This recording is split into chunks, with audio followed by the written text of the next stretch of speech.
Kutoka Dodoma, Tanzania, warigani, karibu katika ulimwengu wa habari. Asante kwa wewe ambaye pia unatupata kwenye Sky Digital at Sky International TV na ambaye unatuangalia kupitia Azam Dish kwenye other channel number 22 na Zanzibar Cable TV channel number 14. Karibu katika ulimwengu habari. Habari muhimu ambazo tunazo ni pamoja na Tanzania kufanya uwekezaji mkubwa wa dawa. Katika habari za kimataifa, Museveni anasema ushindi unadhihirisha umaarufu wa chama chake. Na katika michezo, Yanga yapaa kileleni mwa ligi kuu Tanzania bara. Karibu mtazamaji katika ulimwengu wa habari. Mimi ni Mariango Mugeta. Waziri wa Afya Mheshimiwa Mohamed Mchengerwa amesema kuwa serikali tayari imeanza kutekeleza ajenda ya kuwa na viwanda vya dawa pamoja na vifaa tiba nchini, lengo likiwa ni kuhakikisha kwamba bidhaa hizo zinazalishwa hapa nchini kwa wingi na viwanda vya ndani, jambo ambalo litachochea maendeleo makubwa hapa nchini. Hii ni taarifa kamili. Hayo yamebainishwa leo Januari 19, 2026 na Waziri wa Afya Mohamed Mchengerwa wakati akizungumza na wawekezaji wa bidhaa za afya kutoka ndani na nje ya nchi wenye nia ya kufanya uwekezaji wa viwanda vya kuzalisha bidhaa za afya jijini Dar es Salaam. Amesema uwekezaji mkubwa wa dawa unaotarajiwa kufanyika nchini utaifanya Tanzania kuwa kitovu cha kusambaza dawa kwenye mataifa ya Afrika Mashariki na Kusini mwa Afrika.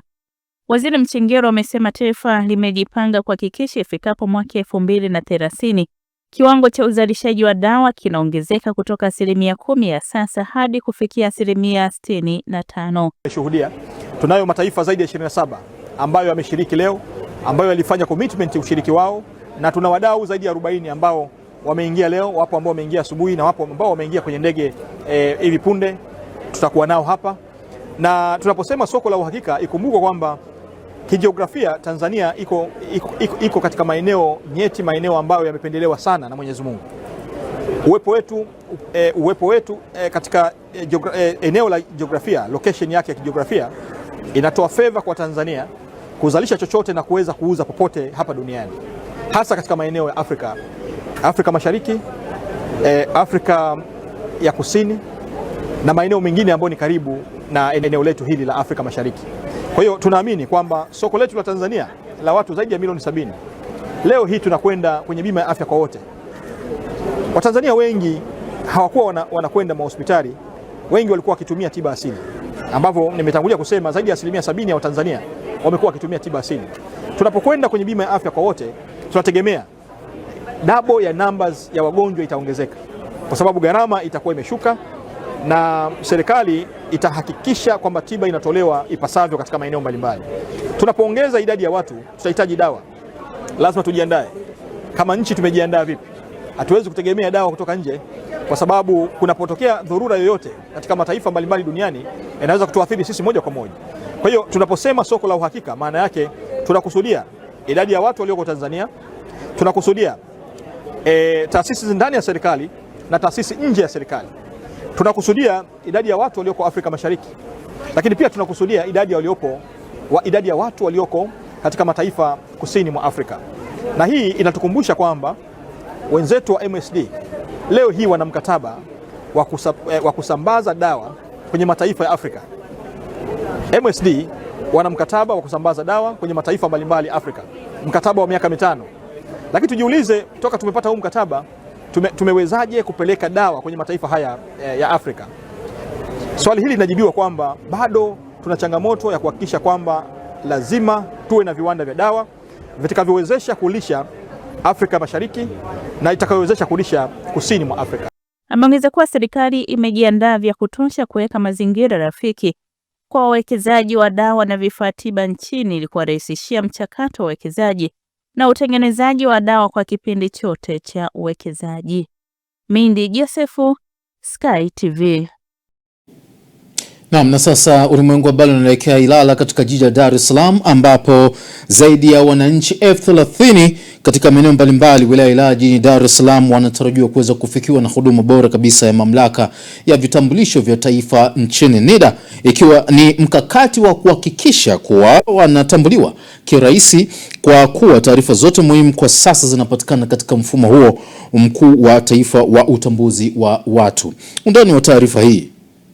Zoezi hilo litakalodumu kwa mwezi mmoja lilianza kutekelezwa katika kata ya Tabata na leo hii limezinduliwa rasmi katika kata za Buyuni, Chanika na Zingiziwa, ambapo afisa usajili wa NIDA wilaya ya Ilala na mkoa wa Dar es Salaam amesema kuna uhitaji mkubwa, ndio maana wamesogeza huduma karibu na wananchi, akiwataka wajitokeze kwa wingi wakiwa na nyaraka muhimu zinazohitajika. Na tulianza katika kata za jimbo la Segerea, tulikuwa Tabata pale kwa siku 10, na sasa tumekuja kwenye kata ya Chanika, lakini na kata zingine za karibu katika jimbo hili la Ukonga. Kwa kweli watu wanahitaji huduma na tumejitoa kuwasaidia wananchi. Tumeona wananchi wengi bado wako wana uhitaji, lakini hawafiki katika ofisi zetu, na vile vile serikali imetoa vipaumbele kutoa huduma kwa wananchi. Kwa hiyo ili wananchi waweze kutatua matatizo yao mbalimbali ya utambuzi. Kwa hiyo tumeona tuwarahisishie wananchi kutoa huduma hii. Serikali inaingia gharama, tuwape wananchi huduma ili waweze kupata huduma mbalimbali ambazo za utambuzi ambazo wanazitaka. Jumla tumelenga kuwafikia wananchi kama 30,000 hivi, lakini tutaangalia jinsi mwitikio wa wananchi na changamoto ambazo tutazipata, basi tutajaribu kusolve pale ambapo tutataka kusolve. Niliona katika kila fursa ambazo mwananchi wa kata ya Buyuni anataka kwenda kupata, anaulizwa NIDA. Na ukiangalia wanakuja kwako ofisini na kusema, "Mheshimiwa, tunapataje NIDA? Kwenda Mombasa ni shida." Nikaonelea ni vema kwenda kutafuta fursa hii. Tumeanza na wazee, tumeanza na wajawazito na vile vile wenye watoto wadogo. Taratibu zinaenda, hakuna malalamiko. Lakini hapa tulikuwa tunaanza kwa wale ambao hawana kabisa NIDA, walishaenda kuomba lakini ikawa bado kuna ucheleweshaji. Baadhi ya wananchi wameshukuru kuwepo kwa huduma hiyo kwa kuwa wengi walikuwa wanakwama katika taasisi mbalimbali kutokana na kutokuwa na kitambulisho cha taifa. Kwa kweli tunashukuru sana kwa serikali yetu kutuletea huduma hii. Tumewahi toka asubuhi saa 10, tumepanga foleni na baadaye walipokuja watu wa NIDA tumeanza kuhudumiwa. Na hata sasa hivi huduma inaendelea. Kama kuna uwezekano wa kuongeza watu na kuongeza vifaa kwa ajili ya huduma hii ya vitambulisho vya taifa, ungeendelea kutusaidia kwa sababu mwitikio wa watu ni mwingi, watu wameitika kwa asilimia kubwa sana. Hivyo tunashukuru sana. Ndani ya kata ya Chanika tumefarijika kupata huduma hii. Tumeratibu ile zoezi la NIDA ndani ya wilaya Ilala kwa sababu kumsaidia Mheshimiwa Rais Dr. Samia Suluhu Hassan, wananchi wake waliokuwa ndani ya wilaya Ilala waweze kutambulika, wana vitambulisho vya taifa. Tunaomba wananchi wote ndani ya jimbo la Ukonga, kata ya Buyuni, kata ya Chanika, kata ya Zingiziwa, kata ya Pugu, Majoe na kata za jirani msogee hapa kwa ajili ya kupata hizo huduma. Mkakati wa serikali ni kuhakikisha kila Mtanzania mwenye miaka 18 na kuendelea anakuwa na kitambulisho cha taifa ili kumwezesha kupata huduma muhimu. Kutoka Dar es Salaam, Nora Damian, Sky TV. Ni taarifa kutoka jijini Dar es Salaam katika wilaya ya Ilala kuhusu namna ya kuhakikisha kama vitambulisho vya taifa NIDA taarifa muhimu zinakaa katika mfumo. Tunatoka jijini Dar es Salaam na sasa tunaelekea mkoani Geita ambapo kubwa ni kuhusu ofisi ya mkuu wa wilaya ya Geita imeagiza ofisi ya mkurugenzi wa halmashauri ya manispaa Geita kukisaidia kikundi cha vijana taifa la kesho ambacho kinachofanya shughuli za kufyatua matofali kipate ithibati ya kuuza matofali yake katika miradi ya serikali. Undani wa taarifa hii tunaungana na mwanahabari wetu. Mkuu wa wilaya ya Geita Hashim Abdalla Komba ametoa agizo hilo kwa mkurugenzi huyo baada ya kufanya ziara ya kutembelea na kukagua miradi ya kimkakati ya vijana katika manispaa ya Geita. Nimefurahi sana kuwakuta vijana 5 wameamua kujiweka kwenye kikundi, wamesajiliwa, wamechangamkia fursa, wakawezeshwa milioni 5, baadaye wamewezeshwa milioni 20, wana mradi mkubwa kabisa wa kufyatua tofali za block kwenye eneo hili. Na kwenye taarifa yao wameeleza namna ambavyo mradi huu unawapa mapato kwa mwezi. Walikuwa wana kipato cha shilingi milioni 2 kwa mwezi, lakini mapato yameongezeka mpaka shilingi milioni 8 kwa mwezi mmoja. na unaweza ukaona namna ambavyo wanafanya kazi zao hapa. Tumeangalia mashina yao walionayo, tumeangalia na uzalishaji wao. Ziko changamoto ambazo wamezieleza hapa, ambazo mimi ndo nataka nijikite nazo. Jambo la kwanza, nataka niwaambie vijana wenzangu, katika kutimiza ndoto na maono ya Mheshimiwa Rais na kuendelea kushuka chini kwa vijana wenzetu na kuwasikilizeni, ofisi ya mkuu wa wilaya itaendelea kuisimamia halmashauri yetu ya manispaa ya Geita ili kuhakikisha baadhi ya mambo ambayo mnakutana nayo kama changamoto yanafanywa kazi. La kwanza, tumwagize hapa mwakilishi wa mkurugenzi, vijana hawa wanapozalisha tofali hizi na kwa namna ambavyo serikali yetu inaleta fedha za kutosha za ujenzi wa miradi mbalimbali ya maendeleo kwenye ukanda huu, sisi tuwasaidie vijana hawa, tofali hizi wanazozalisha wapate ithibati ya wenzetu wa TANROADS, tuwaunganishe na TANROADS waje wapime viwango vya ubora wa tofali zao, ili tofali zao sasa ziwe zina uwezo wa kutumika kwenye miradi yetu ya serikali. Kikundi hicho cha vijana taifa la kesho kikitoa taarifa kwa mkuu wa wilaya kimesema kilianza kwa kupata mikopo ya 10% inayotolewa na halmashauri ya manispaa ya Geita. Kikundi hiki cha vijana taifa la kesho kilianza 2019 baada ya uwepo wa mahitaji ya matofali ya bloko kutokana na ukuaji na kasi ya ujenzi uliopo kata ya Kanyara manispaa ya Geita. Awali kikundi hiki kilianza na mtaji ambao ulitokana na mkopo wa 10% kutoka halmashauri kiasi cha shilingi milioni 5. Baada ya kuona mahitaji ni makubwa, tuliamua kuomba mkopo wa halmashauri na kufanikiwa kupata mkopo mwaka 2025 wenye thamani ya shilingi milioni 20 kutoka halmashauri kupitia 4% ya vijana. Mkopo huu uliongeza mahitaji yaliyopungua katika mradi na kupandisha mapato yetu kutoka milioni 2 kwa mwezi hadi milioni 8 kufikia kwa mwezi. Kutoka katika halmashauri ya manispaa ya Geita mkoani Geita, Michael Francis Bundala, Sky TV. Asante kwa kutazama kupitia katika ulimwengu habari kwenye Sky Digital at Sky International TV. Moja kati ya habari muhimu ambayo tunayo muda huu ni pamoja na msaada wa madawati umeleta unafuu katika shule ya sekondari ya Malama iliyoko jijini Mbeya. Karibu kama ndio kwanza wajiunga nasi, ulimwengu habari ndio huu kutoka Sky TV. Mimi ni Maliango Mugeta.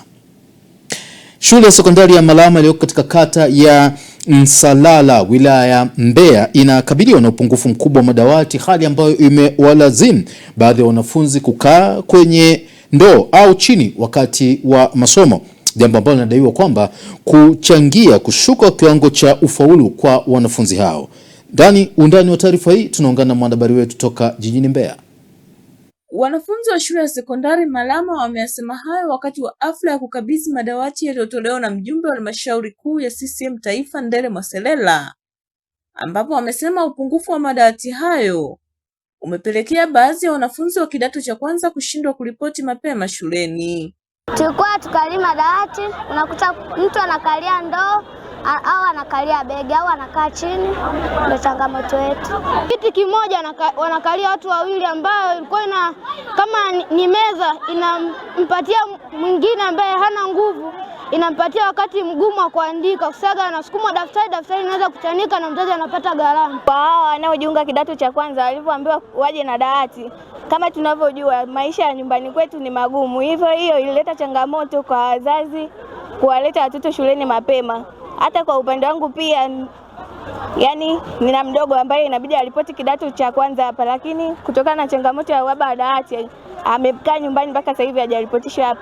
Akizungumza mara baada ya kupokea msaada wa viti na meza 200 kutoka kwa Mneki Ndele Mwaselela, mkuu wa shule ya sekondari Malama Neema Mwakimenya amesema licha ya msaada huo bado kuna upungufu wa viti na meza, huku Mneki Ndele Mwaselela akiahidi kumaliza tatizo hilo kwa kushirikiana na wadau wengine. Shule ina upungufu wa samani yani viti na meza 673.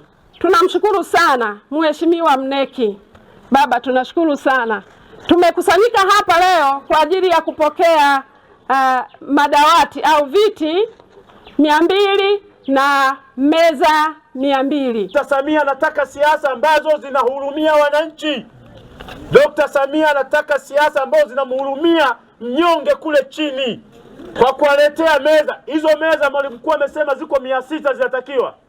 Mimi nitakuongoza, tutazimaliza ndani ya mwaka huu, tutakuwa hatuna upungufu wa meza kata ya Msalala. Nakaa na wenzangu, tutatafuta kidogo kidogo. Ni aibu kuona tunafanikiwa alafu watoto wetu wanakaa pabaya. Kwa upande wao, wazazi na walezi wa wanafunzi wamemshukuru mdau huyo kwa kuwasaidia, huku wakitoa ombi hili kwa serikali. Nikuja juzi wakaniambia uje na dawati, uje na kiti na vitu vingine, lakini nakuta leo nasema hakuna mzazi kuja na dawati. Hilo limenifanya tumefurahi sana, na tunawaombea kwa Mungu kwamba Mungu aendelee kuwatia nguvu na kuwafanikisha ili waweze kufanya kazi ya kitaifa kwa ufanisi zaidi. Tunaomba kwa serikali kwamba watoto waendelee kusoma vizuri, kama kuna upungufu wa stafu waongeze ili watoto waweze kusoma vizuri. Nikiripoti kutoka mkoani Mbeya, Upendo Kibetile, Sky TV. Na moja kati ya taarifa muhimu ni kuhusu viongozi waliochaguliwa na wananchi watakiwa kuhakikisha kwamba kwenda kutatua kero za wananchi wao na si kutuma wawakilishi katika maeneo ya kutatua kero. Hilo moja kati ya taarifa ambayo imetolewa na meya wa halmashauri ya jiji la Dar es Salaam Nurdin Bilal, ambapo amewataka madiwani kuhakikisha kwamba wanasikiliza kero na kuzitatua na si kuweza kutuma wawakilishi. Hii ni taarifa zaidi. Meya huyo ametoa wito huo wakati akifungua ofisi iliyofanyiwa ukarabati na diwani wa kata ya Kisutu kwa lengo la kuandaa mazingira bora ya kuwahudumia wananchi na kuwataka madiwani kuzingatia ilani ya uchaguzi ya Chama cha Mapinduzi ambayo ina maelekezo yote. Nimpongeze sana mheshimiwa diwani. Utaratibu huu yeye amesema mimi singoji fedha ya serikali. Na sisi ndio viongozi ambao tunahitaji wa namna hii. Kwamba utaratibu upo wa kuzijenga ofisi hizi, kuziboresha, lakini kasema mimi nitaanza pale kwenye mapungufu, basi nyie serikali na chama muone jinsi gani mnaweza kutusaidia. Sasa ndugu yangu nikuombe, usije ukaona mweka msaidizi awaone wananchi. Siku hizo umezisema na wananchi wakukute, unoti changamoto zao, uzitatue unazoziweza na usizoziweza zilete katika halmashauri ya jiji la Dar es Salaam. Lazima tuwe na utaratibu wa kuwasikiliza wananchi. Mimi binafsi kata yangu ya Mchikichini na kuwepo Jumatano, lakini Jumanne na Alhamisi nipo katika halmashauri ya jiji. Ilani ya Chama cha Mapinduzi ndio inatuelekeza sisi jinsi gani ya kutatua changamoto. Kwa zile zinazohusu binafsi tutazifanya, maana yake tunasema kanuni, sheria, taratibu, ilani inatuelekeza, lakini kuna utu ndani yake. Kwa upande wake, mwenyekiti wa CCM wilaya ya Ilala, Saidi Side, amesema chama kimetoa maelekezo kwa madiwani, watendaji na watumishi wa serikali kuhakikisha wanawasikiliza wananchi na kutatua changamoto zao. Chama cha Mapinduzi kimechaguliwa na watu na ndio nyie, lakini kipo kwa ajili ya kudili na shida za watu na kero za watu. Kwa tutatoa ruksa kwa mtu yote mwenye tatizo, mwenye kero, changamoto, afike serikali ya mtaa, afike kwa diwani, afike kwa mstahiki meya. Kwa kuwa hawa sisi tumewaleta kwenu ili watekeleze matakwa ya ilani. Yaani kwa kero za wananchi za barabara, maji, umeme, elimu na kadhalika pamoja na utu ndani yake. Hii ni hatua ya kwanza kuleta Kisutu mpya. Na ninaahidi nitatimiza ahadi zangu zote kuleta Kisutu mpya. Hii ofisi ya diwani ilikuwa hajafunguliwa tangu miaka 15 lakini baadaye nimekula kiapo. Hatua ya kwanza nilichofanya kusimamisha hiyo, kwa sababu nilishuhudia wananchi wa Kisutu walikuwa hawaelewi makero zao wapeleke wapi. Sasa ndugu zangu, hii ndo ofisi ipo wazi kwa ajili ya nie. Kutoka Dar es Salaam, Nora Damian, Sky TV. Na sasa tunaelekea katika kilimo ambapo matumizi ya mbegu bora za nyanya yameendelea kuwa mkombozi kwa wakulima wengi baada ya kusaidia kuongeza uzalishaji na kuinua kipato chao. Kwani mbegu hizo ni suluhisho muhimu katika kukabiliana na changamoto za mabadiliko ya tabia nchi pamoja na magonjwa ambayo yanaathiri zao la nyanya. Hii ni taarifa zaidi. Wataalamu wa kilimo wamesema mbegu hizi ni suluhisho muhimu katika kukabiliana na changamoto za mabadiliko ya tabia nchi pamoja na magonjwa yanayoathiri zao la nyanya. Ahimidiwe ambaye ni mkulima kutoka wilaya ya Kongwa mkoani Dodoma ameelezea mafanikio anayoyapata kutokana na matumizi ya mbegu bora zinazofaa kwa msimu yote ya mwaka. Amesema mbegu hizo zimemwezesha kupata mavuno bora na uhakika na kuwataka wakulima wengine kuchagua mbegu sahihi zinazoweza kustahimili mazingira mbalimbali. Mimi na washauri wakulima wadogo na wengine nimesha washauri sana ambao wamefika ofisini kwangu na shambani kwangu kwamba wajitahidi kutumia mbegu ambazo mimi nazitumia. Kama uwezo wake ilikuwa ni kulima ekari moja ya nyanya, alikuwa analima mbegu za kawaida, alime hata robo eka. Atuze vizuri, aweke mbegu nzuri, aweke matunzo mazuri, atapata faida kubwa kuliko ile aliyokuwa analima mbegu za kawaida kwa eneo kubwa. Kwa na washauri watu wengi watumie mbegu hizi. Kipindi cha mvua tumia Captain, tumia Miracle, tumia Imara, zitakupa matokeo bora. Cha kwanza maandalizi bora ya shamba. Cha pili aina ya mbegu, mbegu bora. Sawa? Cha tatu huduma bora. Tunaposema huduma bora tunamaanisha madawa, tunamaanisha mbolea. Akizungumza na Sky TV, mtaalamu wa pembejeo za kilimo Bwana Jifte Lasmo amesema mbegu bora za nyanya zinazolimwa mwaka mzima zimeboreshwa kisayansi ili ziweze kustahimili mabadiliko ya hali ya hewa pamoja na magonjwa mbalimbali yanayoathiri zao hilo. Aina mbegu ambazo mkulima anaweza akazitumia ndani ya misimu yote, ambazo mbegu ambazo zinafanya vizuri. Maana kwa sisi kama wataalamu sisi tunawashauri wakulima kutokana na aina ya mbegu ambayo yani tunapewa feedback kutoka kupitia wakulima. Hao wakulima wakishaingiza shambani zen sisi tunapata complaint kwa sababu sisi tunauza mbegu. Mbali na kuuza mbegu, tukishaziuza mbegu huwa tunarudishiwa mrejesho na wakulima. Kwa bwana mbegu hii hapa inafanya vizuri. Mbegu hii hapa bwana mjaribu kwa check na sehemu husika ambao wanazalisha hizi mbegu. Kwa hiyo sisi natuia urahisi pia kupata update nzima ya kujua bwana mbegu hii hapa kwa msimu huu hapa imefanya vizuri. Kwa hiyo kwa msimu unaofuata ni rahisi sana kwa sisi hapa kama wauzaji wa hizi mbegu washauri wakulima walime mbegu aina gani ili waweze kunufaika. Mfano wa hizo mbegu ambazo zinafanya vizuri kwa upande wa nyanya, kuna Dhahabu F1, kuna Mkombozi F1, lakini pia kuna Asira F1. Hizi ni mbegu ambazo zinafanya vizuri, lakini pia zina uwezo pia wa kustahimili mabadiliko ya hali ya nchi. Ushauri mimi wa kuwapatia wakulima kabla hawajachukua mbegu au hawajafanya uamuzi wa kwenda kununua mbegu, ni muhimu kuona wataalamu wa ugani ili waweze kuwaelimisha na kuwapatia elimu juu ya utumizi sahihi wa mbegu sahihi ni zipi ili waweze kunufaika. Kwa sababu kabla ya yote, kabla hujaingiza mbegu shambani, lazima pia ufanye maandalizi ya shamba. Kwa ujumla, matumizi ya mbegu bora za nyanya zinazoweza kulimwa mwaka mzima ni chachu kubwa ya maendeleo ya kilimo nchini, kwani huongeza uzalishaji, huimarishaji kipato cha mkulima na kuchangia ukuaji wa uchumi wa taifa. Zinazile Mswima, Sky TV, Dodoma. Naam, taarifa hiyo inatukamilishia katika upande wa habari za kitaifa. Katika ulimwengu wa habari, mapumziko yafuatayo tutapeleka moja kwa moja kuungana katika biashara na uchumi. Endelea kufuatilia ulimwengu wa habari kutoka Sky TV, na asante kwa ambao tupata kwenye Sky TV.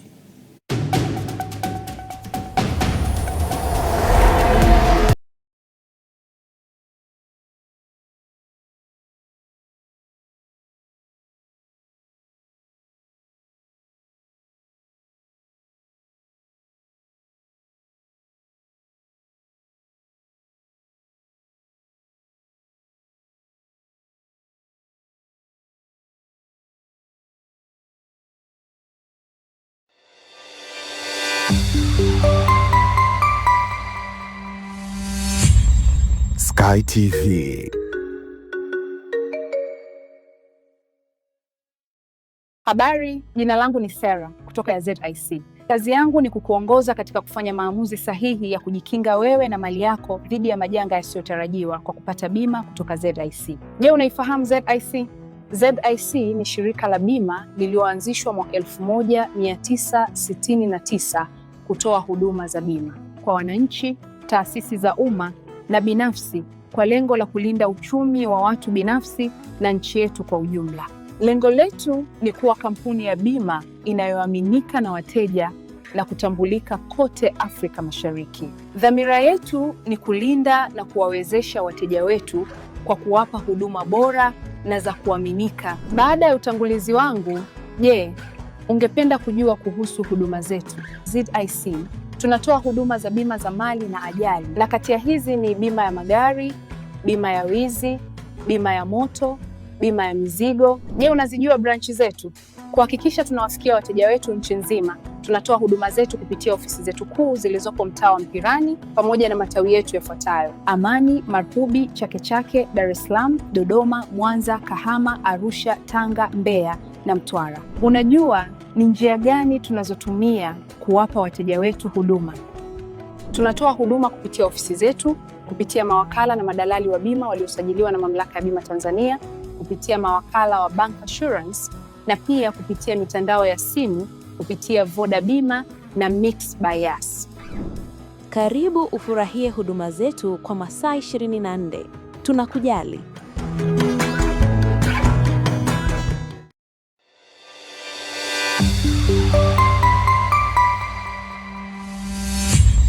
Sky TV.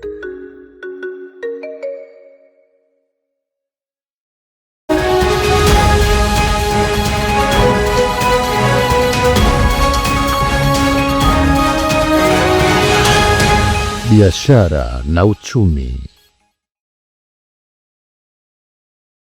Karibu katika habari za biashara na uchumi. Jina langu ni Sofia Daudi. Mabadiliko ya bei ya mafuta imeendelea kuwa na athari kubwa kwa madereva wa vyombo vya usafiri pamoja na watumiaji wa huduma hizo nchini. Takwimu zinaonyesha kuwa tarehe 3 Disemba bei ya petroli ilikuwa shilingi 2749 kwa lita, diesel shilingi 2779 na mafuta ya taa shilingi 2653 kwa lita. Hata hivyo, mwezi Januari kumeshuhudiwa mabadiliko mapya ambapo bei ya petroli imepanda hadi shilingi 2778 kwa lita, diesel imeshuka kidogo hadi shilingi 2726, huku mafuta ya taa yakiongezeka hadi shilingi 2763 kwa lita. Madereva wa vyombo vya usafiri wamesema mabadiliko haya mara kwa mara yanaongeza gharama za uendeshaji, hali inayoathiri moja kwa moja katika mapato yao. Madereva toyo sisi inatuathiri kwa upande mmoja ama mwingine, kwa sababu bei ya mafuta inapokuwa inapanda pia hata alafu ukiangalia hata hizi ruti za mjini hizi ni hizo ruti za kawaida, kwa hiyo inakuwa inaniathiri pia kwa kiwango cha gharama ambayo naenda kuinunua mafuta. Afu bei yake ikiwa ni ya kawaida vibaki vile vile kupakia abiria, so mimi itakuwa inaniumiza pia mafuta yanapokuwa yako juu. Okay, changamoto ambazo nazipata kwa wateja, sababu atanipa nitaenda ruti ambayo itakuwa inaniumiza mimi. Baada ya kuniumiza mimi pia itakuwa inachukua mafuta kiasi fulani hivi katika ile ruti. Kwa hiyo mimi hapa nitakuwa nitakuwa nacho kidogo sana, afu kuja kulikava kwa ajili ya mafuta inakuwa inanichukua pia. Iwe kidogo chini bei gharama ya mafuta ili tuweze afford. Inaniathiri sehemu kubwa sana, maana wateja wenyewe wanazingua, mara wengine wanataka buku, mara wengine 2000. Sasa hapo wenyewe kwetu natugharimu. Wafanye huko wanapotoa huko wapunguze bei, ila hata na sio wananchi wenyewe tufaidike kidogo huko na hela. Maana wale wenyewe unajua Januari hela hamna, afute kipande hivi wenyewe tunapata wenyewe msukosuko mkubwa. Mara ile ya bosa hamna, mara hiki hamna, unashangaa mpaka jioni una hela. Kwa kikubwa tu yani wenyewe huko wanapotoa huko walegeze tu kama mwisho mwezi unakuja unao hapo mbele. Januari mpaka hapo mbele mafuta shike bei. Kwa upande wao, watumiaji wa huduma za usafiri wameeleza hofu ya kuongezeka kwa nauli na gharama za maisha kwa ujumla kutokana na kupanda kwa bei ya mafuta. Wadau wa sekta hiyo wanashauri kuwepo kwa hatua madhubuti zinazosaidia kudhibiti mabadiliko makubwa ya bei ili kupunguza mzigo kwa wananchi na wafanyabiashara. Mi kama moja ya watumiaji wa hivi vyombo ambavyo vinatumia petroli na diesel, naweza nikasema kwamba labda naathirika pale ambapo dereva kama dereva wa daladala au bodaboda lazima atapandisha kwanza bei ili kwa hiyo bei lazima hapo itapanda kidogo ili nanili aweze. Kwa maoni mimi ningeona kwamba labda serikali kama serikali ihakikishe kwamba kunakuwa na upatikanaji mkubwa sana wa hii petroli na diesel kwa wingi ili uweze kukidhi mahitaji hawa na madereva wa bajaji na daladala. Na sasa tutazame viwango vya kubadilisha fedha za kigeni kutoka Benki Kuu ya Tanzania BOT, ambapo leo Januari 19, 2026 dola ya Marekani imenunuliwa kwa shilingi 2450 na senti 2 na kuuzwa kwa shilingi 2474 na senti 7. Paundi ya Uingereza imenunuliwa kwa shilingi 3284 na senti 3 na kuuzwa kwa shilingi 3317 na senti 1. Euro ya Ulaya imenunuliwa kwa shilingi 2846 na senti 9 na kuuzwa kwa shilingi 2875 na senti 4. Randi ya Afrika Kusini imenunuliwa kwa shilingi 149 na senti 3 na kuuzwa kwa shilingi 150 na senti 8. Shilingi ya Kenya imenunuliwa kwa shilingi 18 na senti 9 na kuuzwa kwa shilingi 19 na senti 1. Na shilingi ya Uganda imenunuliwa kwa shilingi 0 na senti 6 na kuuzwa kwa shilingi 0 na senti 6. Na huo ni mwisho wa habari za biashara na uchumi kwa siku hii ya leo. Jina langu ni Sofia Daudi.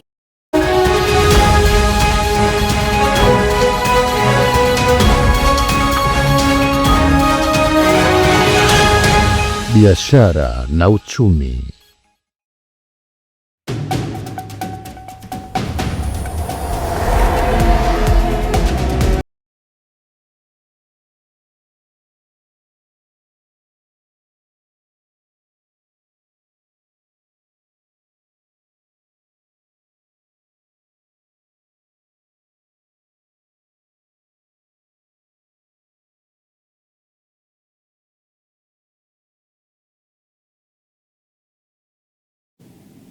Naam, asante Sofia Daudi katika biashara na uchumi. Na sasa mapumziko yafuatayo tutaenda kujiunga na Pius Jayunga katika habari za kimataifa kwenye ulimwengu huu wa habari.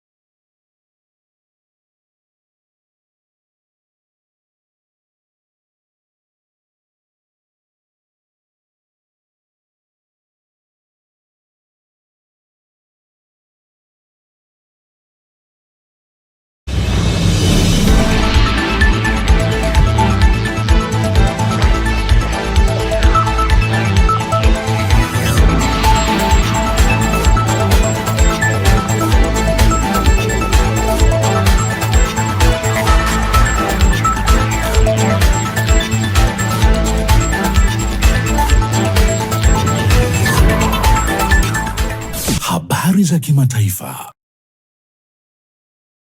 Karibu katika habari za kimataifa. Naitwa Pius Jayunga. Rais wa Uganda Yoweri Museveni amesema jana kwamba ushindi wake wa kishindo katika uchaguzi wa rais uliokamilika siku chache zilizopita unaonesha umaarufu wa chama chake. Siku moja baada ya kutangazwa mshindi wa uchaguzi huo, Museveni amesema matokeo hayo yameonesha uthabiti wa chama chake kinachojulikana kama National Resistance Movement. Katika hotuba yake, Museveni pia aliushtumu upinzani kwa kujaribu kuzua vurugu wakati wa upigaji kura. Amewataka viongozi wa dini kuwashauri vijana ambao huenda wakapotoshwa kuzua vurugu. Museveni amesema baadhi ya wapinzani wamekosea lakini pia ni magaidi, huku akimtaja mpinzani wake wa karibu Bobi Wine na wengine kama wasaliti. Kwingineko, mataifa yenye nguvu barani Ulaya yameonya jana kuwa vitisho vya ushuru vya rais wa Marekani Donald Trump juu ya Greenland vinahatarisha hali ya kiuchumi wakati akijaribu kupima jibu la mzozo huo unaopanuka. Katika taarifa ya pamoja, Denmark, Finland, Ufaransa, Ujerumani, Uholanzi, Norway, Sweden na Uingereza zimesema vitisho hivyo vya kibiashara vinavyohusishwa na nia ya Trump kuchukua udhibiti wa Greenland pia vinadhoofisha mahusiano ya mataifa ya eneo la Atlantiki. Zimesema zitadumisha umoja na uratibu katika jibu lao na kwamba pia zimejitolea kuzingatia uhuru wao. Wakati huo huo, afisa mmoja wa Umoja wa Ulaya amesema rais wa baraza la umoja huo Antonio Costa ataandaa mkutano maalum wa kilele kufuatia vitisho hivyo vya ushuru vya Trump. Costa amesema mashauriano yake na nchi wanachama yameweka wazi kuwa ushuru huo hauendani na makubaliano ya kibiashara kati ya Umoja wa Ulaya na Marekani. Tuhitimisha habari za kimataifa na taarifa ifuatayo. Wadukuzi wamevuruga mifumo ya upeperushaji wa matangazo ya televisheni ya taifa ya Irani kwa njia ya satellite na kupeperusha video zinazomuunga mkono mwanamfalme wa nchi hiyo Reza Pahlavi aliye uhamishoni. Kanda hiyo iliyopeperushwa usiku wa jana katika vituo vingi vinavyorusha matangazo yao kwa kutumia satellite ya shirika la utangazaji la Jamhuri hiyo ya Kiislamu ya Irani lililodhibiti utangazaji wa televisheni na redio. Video hiyo ilimuonesha Pahlavi kisha ikajumuisha kanda ya vikosi vya usalama na wengine walioonekana kuvaa sare za polisi wa Irani. Ilidai bila kutoa ushahidi kuwa maafisa wengine wa usalama wameweka silaha zao chini na kula kiapo cha utii kwa watu. Udukuzi huo unakuja huku idadi ya vifo vilivyotokana na maandamano nchini humo ikifikia takribani watu 3919. Haya ni kwa mujibu wa wanaharakati nchini Irani. Mwisho wa habari za kimataifa. Naitwa Pius Jayunga.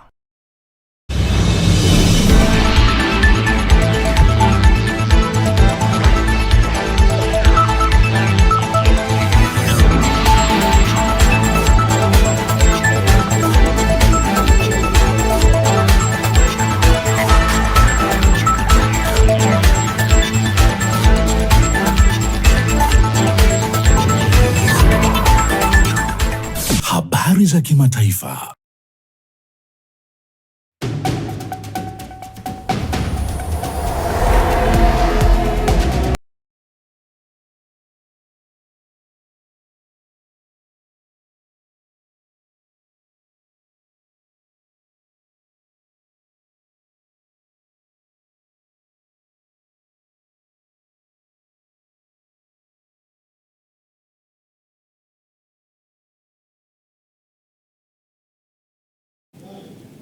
Na baada ya habari za kimataifa na Pius Jayunga, na sasa tunaenda kuungana naye Lai Saidi katika michezo na burudani. Na hii ni baada ya mapumziko yafuatayo.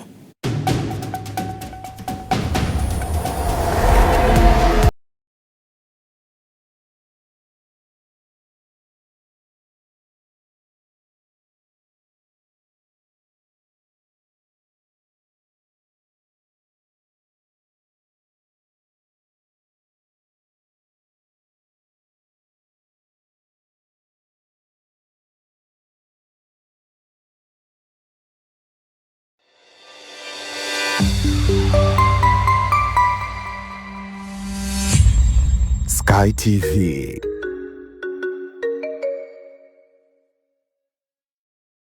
Habari, jina langu ni Sarah kutoka ya ZIC. Kazi yangu ni kukuongoza katika kufanya maamuzi sahihi ya kujikinga wewe na mali yako dhidi ya majanga yasiyotarajiwa kwa kupata bima kutoka ZIC. Je, unaifahamu ZIC?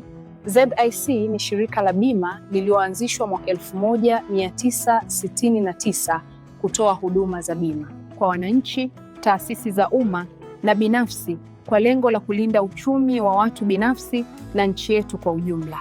Lengo letu ni kuwa kampuni ya bima inayoaminika na wateja na kutambulika kote Afrika Mashariki. Dhamira yetu ni kulinda na kuwawezesha wateja wetu kwa kuwapa huduma bora na za kuaminika. Baada ya utangulizi wangu, je, ungependa kujua kuhusu huduma zetu? ZIC tunatoa huduma za bima za mali na ajali, na kati ya hizi ni bima ya magari, bima ya wizi, bima ya moto, bima ya mizigo. Je, unazijua branchi zetu? Kuhakikisha tunawafikia wateja wetu nchi nzima, Tunatoa huduma zetu kupitia ofisi zetu kuu zilizopo mtaa wa Mpirani pamoja na matawi yetu yafuatayo: Amani, Marubi, Chake Chake, Dar es Salaam, Dodoma, Mwanza, Kahama, Arusha, Tanga, Mbeya na Mtwara. Unajua ni njia gani tunazotumia kuwapa wateja wetu huduma? Tunatoa huduma kupitia ofisi zetu, kupitia mawakala na madalali wa bima waliosajiliwa na Mamlaka ya Bima Tanzania, kupitia mawakala wa Bank Assurance na pia kupitia mitandao ya simu kupitia Voda Bima na Mix by Yas. Karibu ufurahie huduma zetu kwa masaa 24. Tunakujali. Sky TV inakukaribisha mfanyabiashara, mjasiriamali, taasisi na mashirika mbalimbali kutangaza biashara yako kwa gharama nafuu. Sky TV itafurahi kuwa sehemu ya kufanikisha ndoto yako ya kukua kibiashara. Karibu utangaze nasi ili kuwafikia wateja wengi kutoka maeneo mbalimbali ndani na nje ya nchi. Kwa maelezo zaidi, wasiliana na mkuu wa kitengo cha masoko kupitia simu namba 0673 33 61 99 au 0794 96 3336. Wakati wa kukua kibiashara, taasisi au shirika lako ni sasa. Changamkia fursa hii. Sky TV, above the limit.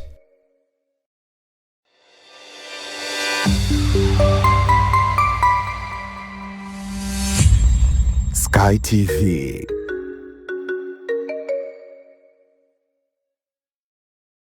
Michezo na burudani imeletwa kwenu na ZIC.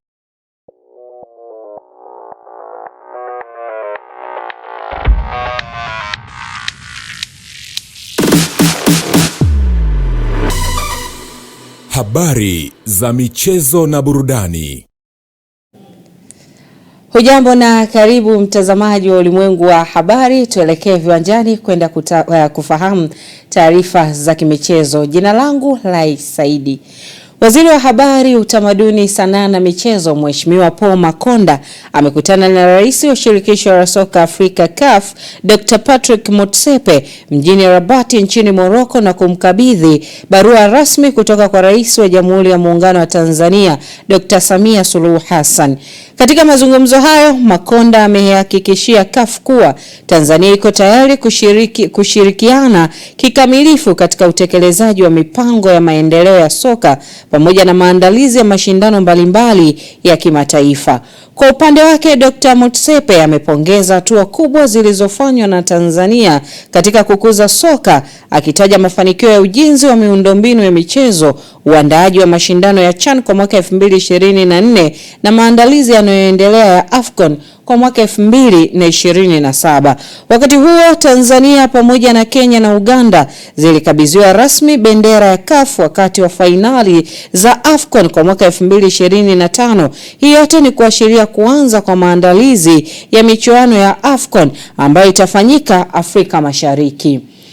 Na kwingineko ni kuhusiana na klabu ya Yanga imeendeleza ubabe wake katika ligi kuu soka Tanzania bara baada ya kuibuka na ushindi wa mabao 6-0 dhidi ya Mashujaa katika mchezo uliochezwa kwenye uwanja wa KMC Complex jijini Dar es Salaam. Damaro Kamara amefungua ukurasa wa mabao katika dakika ya 8 kabla ya Duke Abuya kuongeza bao la pili dakika 28, huku Pacome Zouzoua akifunga bao la 3 katika dakika 33 na kuwafanya mabingwa hao watetezi kwenda mapumziko wakiwa kifua mbele kwa mabao 3-0.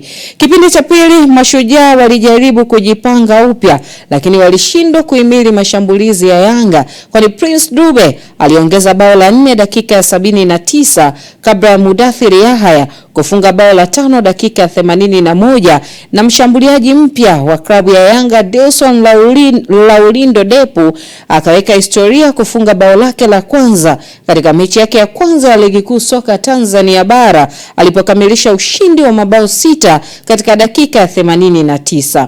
Ushindi huo umeifanya klabu ya Yanga kufikisha pointi 19 na kuendelea kuongoza msimamo wa ligi kuu, huku Mashujaa FC wakibakia katika nafasi ya 5 huku wakiwa wamekusanya alama 13.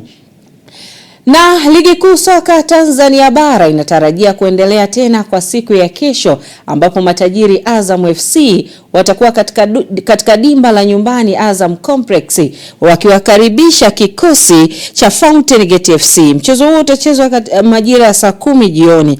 Katika kuelekea mchezo huo, kocha mkuu wa Azam FC Forai Benge amefunguka maandalizi yake kabla ya kuwavaa Fountain Gate, huku nahodha wa Azam FC Lusajo Mwaikenda yakisema kuwa bado hapo kwenye vita ya kupambania ubingwa, hii ikiwa ni mechi yao ya 7. For tomorrow match, I think you show the statistic.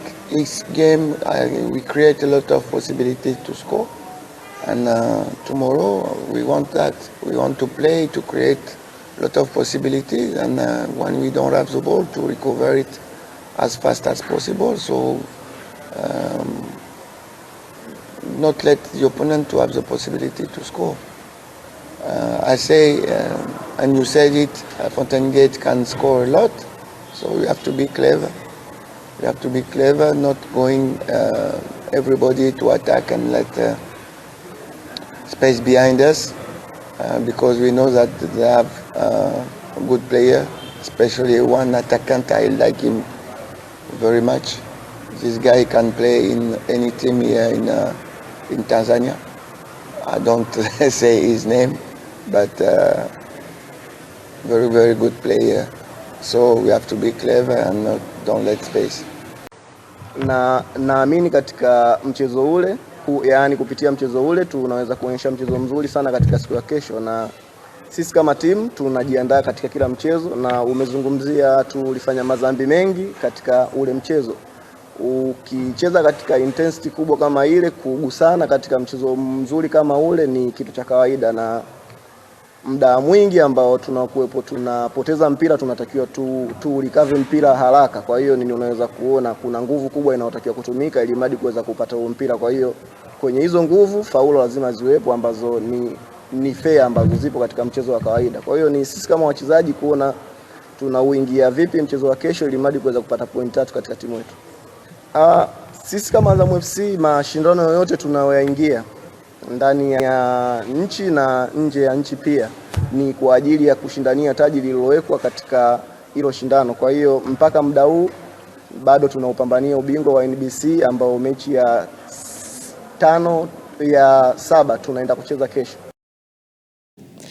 Tuelekee kimataifa ambapo shirikisho la soka barani Afrika CAF limetangaza kumsimamisha kwa muda usiojulikana kocha mkuu wa kikosi cha timu ya taifa ya Senegal Pape Thiaw kufuatia tukio la kuwahimiza wachezaji wake kuondoka uwanjani wakati wa mechi ya fainali ya AFCON. Tukio hilo lilitokea baada ya muamuzi kuamua mkwaju wa penalti kuja baada ya Senegal kushinda taji la AFCON, na unasisitiza kuwa viongozi wa timu wanapaswa kuonyesha nidhamu na heshima hata katika nyakati ngumu. Na kwingineko ni kuhusiana na Novak Djokovic. Kwa habari za michezo na burudani, Mariango Mugeta yupo tayari kukamilisha ulimwengu wa habari. Michezo na burudani imeletwa kwenu na ZIC.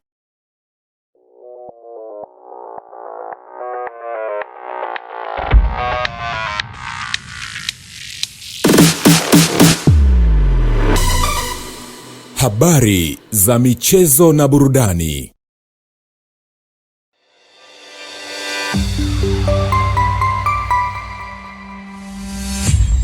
Sky TV.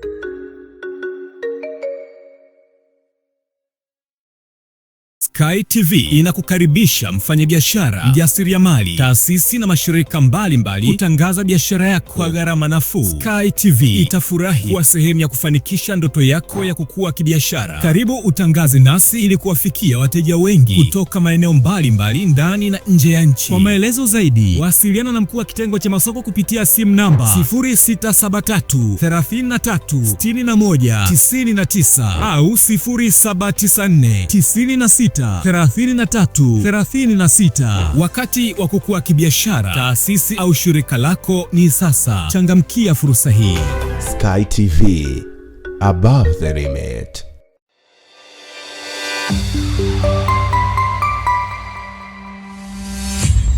Sky TV.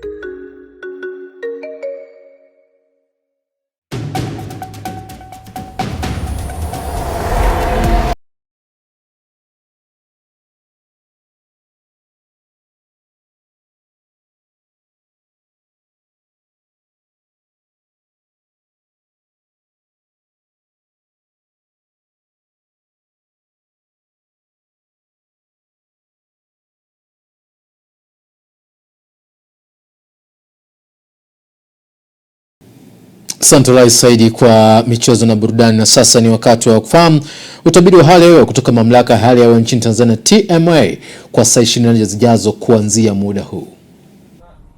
Habari za wakati huu na karibu katika utabiri wa hali ya hewa ambao ni wa saa 24 zijazo. Na kwa usiku wa leo ni matarajio yetu kuwa maeneo ya magharibi mwa nchi yetu pamoja na mkoa wa Rukwa, maeneo haya yanatarajiwa kuwa na hali ya mawingu kiasi, mvua na ngurumo za radi katika maeneo machache. Wakati maeneo mengine ya nchi yanayosalia, maeneo haya yanatarajiwa kuwa na hali ya mawingu kiasi pamoja na ukavu kwa ujumla. Na kwa siku ya kesho, mifumo ya upepo inatarajiwa kuvuma kwa kasi ya kilomita 20 kwa saa katika ziwa Rukwa pamoja na ziwa Nyasa, na kwa kasi ya kilomita 30 kwa saa katika ziwa Victoria, ziwa Tanganyika pamoja na ukanda wa pwani ya kusini mwa bahari ya Hindi, lakini pia kwa kasi ya kilomita 40 kwa saa kwa upande wa ukanda wa pwani ya kaskazini mwa bahari ya Hindi, na hivyo hali ya bahari inatarajiwa kuna mawimbi makubwa kiasi mpaka makubwa. Na mamlaka ya hali ya hewa Tanzania inatoa angalizo la uwepo wa vipindi vya upepo mkali unaofikia kilomita 40 kwa saa inatarajiwa katika maeneo ya ukanda wa pwani ya kaskazini. Hivyo wakazi wa maeneo hayo na watumiaji wa bahari, hatua stahiki ni vema kuchukuliwa. Na mifumo ya anga bado inaendelea kuonyesha uwepo wa viashiria vya mvua katika maeneo mengi hapa nchini.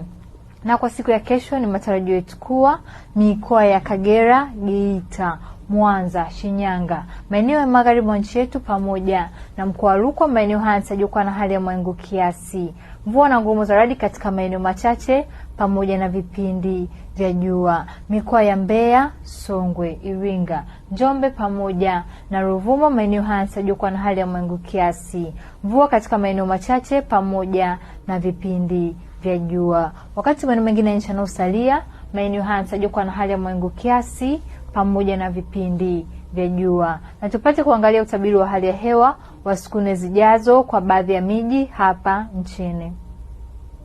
Dar es Salaam, vipindi vya jua vinatarajiwa. Dodoma, vipindi vya jua vinatarajiwa. Mwanza, vipindi vya jua pamoja na mvua na ngurumo vinatarajiwa. Kilimanjaro, vipindi vya jua vinatarajiwa. Mbeya, vipindi vya mvua na ngurumo vinatarajiwa. Morogoro, vipindi vya jua vinatarajiwa. Lakini pia hata kwa Arusha, vipindi vya jua vinatarajiwa. Na kutoka mamlaka ya hali ya hewa Tanzania hatuna la ziada. Ulikuwa nami Rebecca William, tukutana hapo kesho muda wakati kama huu. Naam, utabiri wa hali ya hewa unatupeleka katika tamati ya ulimwengu habari, lakini tukukumbusha habari ambazo tumekuwa nazo leo ni pamoja na Tanzania kufanya uwekezaji mkubwa wa dawa. Na katika habari za kimataifa, Museveni asema ushindi unadhihirisha umaarufu wa chama chake. Na katika michezo, Yanga yapa kileleni kwa ligi kuu Tanzania bara. Endelea kutufuatilia katika Sky Digital, Sky International TV, kwenye Azam Dish, kwenye Other Channel namba 22 na Zanzibar Cable TV channel namba 14. Kwa niaba ya wote walioandaa ulimwengu habari, mimi ni Maliango Mugeta, naendelea kufuatilia Sky TV.